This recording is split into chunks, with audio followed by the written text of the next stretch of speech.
coming back.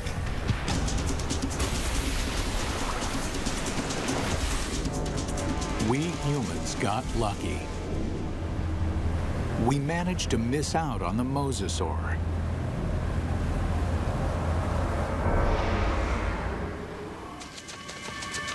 "95 million years ago, it is just a small lizard forced to flee into the ocean.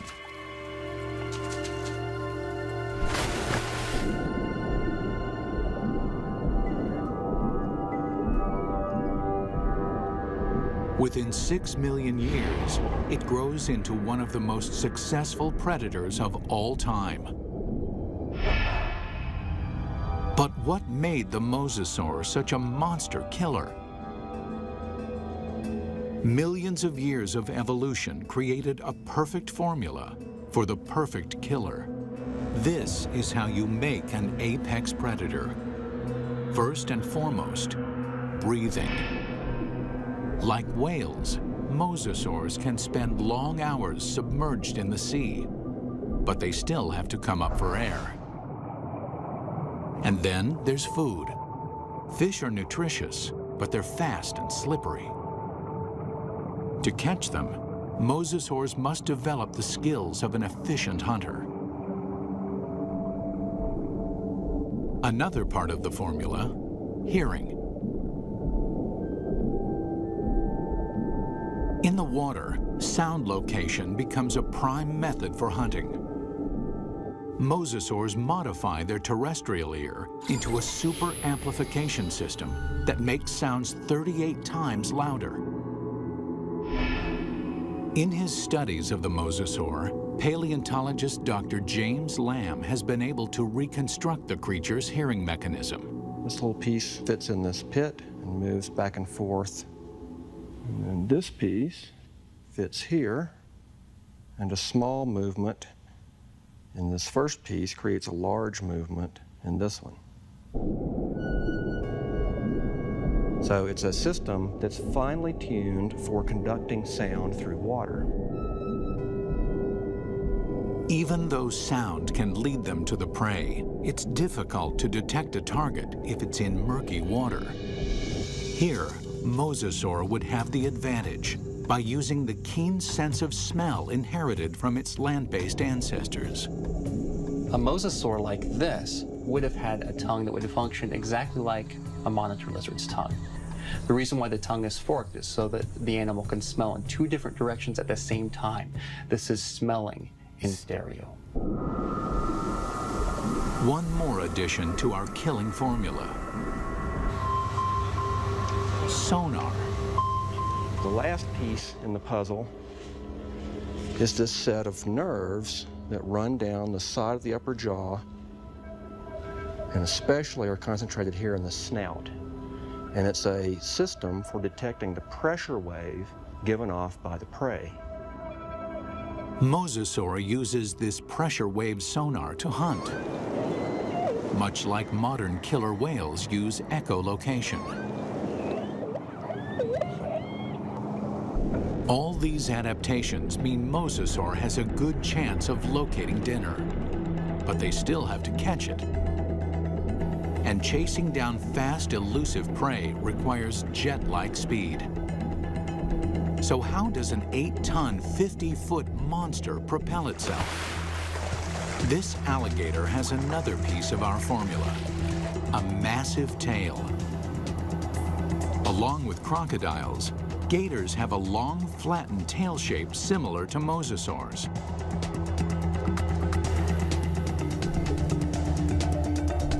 They use the whip-like action of their tails to move quickly through the water. One of the things you notice, first off, when you look at a mosasaur, is fully half the length is the tail. Mosasaurs retain their terrestrial lizard shape, except for the tail, which evolves from a round, snake-like shape into a wide, flat paddle. If you look at the vertebra on the tail, they have expanded bony struts top and bottom for the swimming organ that helps them swim. Using modern gators and crocs as a comparison, scientists estimate a mosasaur can reach a top speed of 30 miles an hour. Its whip-like tail is good for quick acceleration, but not sustained high-speed chases. Fish are built to swim fast and far. Mosasaurs won't win a marathon, so they have to strike quickly.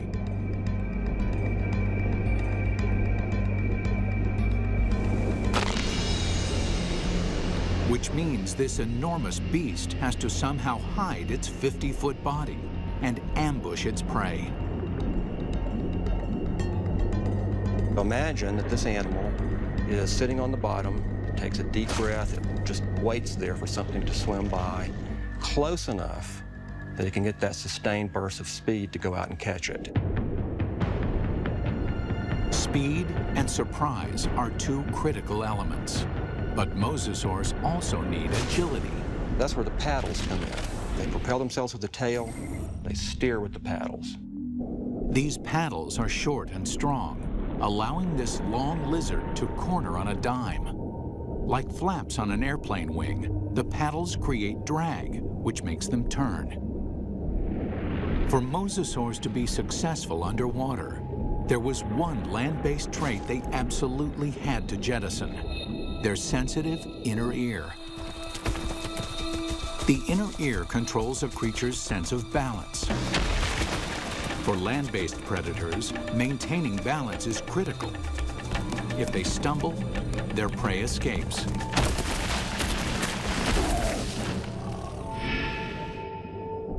But in water, animals move in every direction, like a gyroscope.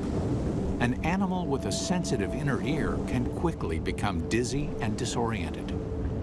Over the millennia, the mosasaur's inner ear begins to dial down the sensitivity, allowing them to quickly twist and spin with no sickening side effects.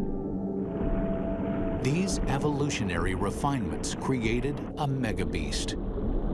The mosasaur can locate, chase, and catch its prey. But catching is not enough. The mosasaur has to eat. And the way that it eats is something that almost defies imagination. It's a prehistoric creature so vicious, it makes sharks seem cuddly. With jaws like steel, it's large enough to swallow a human in one bite. This underwater T-Rex is bred only to hunt and to kill. And across the oceans of planet Earth, this megabeast rules.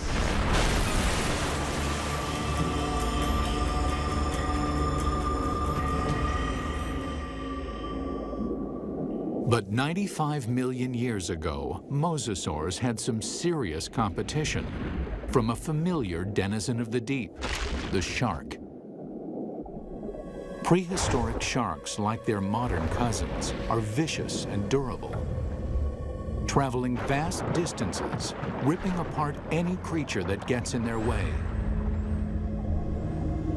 Sharks had been around for over 250 million years when mosasaurs evolved onto the scene. At that time, the largest, fiercest shark in the water was the giant Ginsu shark. The Ginsu would have, of course, looked very much like a modern great white, a very big, heavy-bodied shark. At a length of 25 feet, the aptly named Ginsus are over 10 feet longer than a typical great white.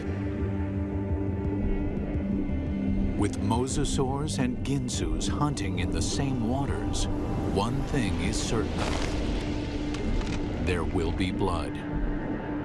There was quite a competitive relationship going on when the big sharks and the mosasaurs were running into each other frequently. And at least at first, the mosasaurs were losing a lot. There's definite evidence that sharks attack mosasaurs. You can see right here that there are clear bite marks from the arc of the mouth of a shark that was attacking. These big sharks carved up a lot of mosasaurs. So we find shed teeth, we find bones that are severed during this time.